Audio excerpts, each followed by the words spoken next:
Petit hommage au discours du 16 mars 2020, lorsque un ado psychopathe au service du gouvernement mondial déclarait depuis l'Élysée officiellement la guerre contre les peuples. 4 ans plus tard, ni pardon, ni oubli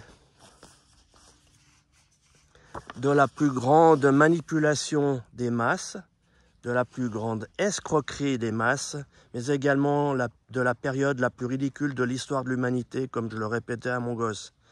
Nous sommes en guerre, déclarait depuis l'Élysée un ado psychopathe, ses seuls propos vrais en 12 ans dont la masse n'avait pas compris le sens.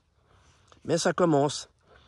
En 2012, le plus gros milliardaire déclarait « Nous, les plus riches et puissants de la planète, sommes en guerre contre l'ensemble des peuples et nous sommes en train de la gagner. » Après le contrôle des cerveaux par le biais de la peur, avec une simple grippette devenue une pandémie médiatique et gouvernementale, a suivi le contrôle des corps par des injections expérimentales.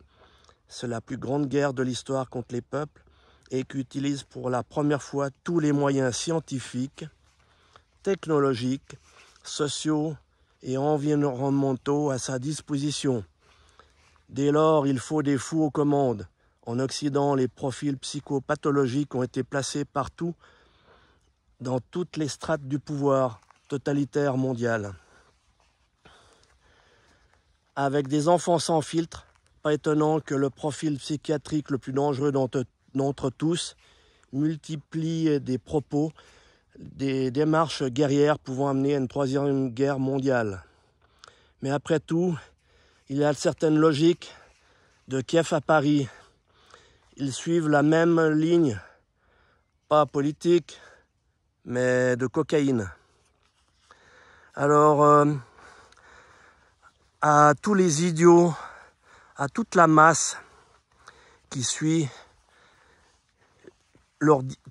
aveuglément leurs dirigeants, je leur signale que si les puissants et les gouvernements ont utilisé les masses pour gagner des batailles, les hommes libres, eux, ont toujours gagné les guerres. Alors, faites très très attention avec vos propos guerriers, car en temps de guerre, il y a d'autres lois qui s'appliquent. Celle de la guerre, justement. Et à la fin, c'est des jugements avec des cours martiales et des condamnations pour haute trahison. Et à la fin, eh bien, il y a une moitié qui est fusillée et l'autre moitié est pendue. Alléluia.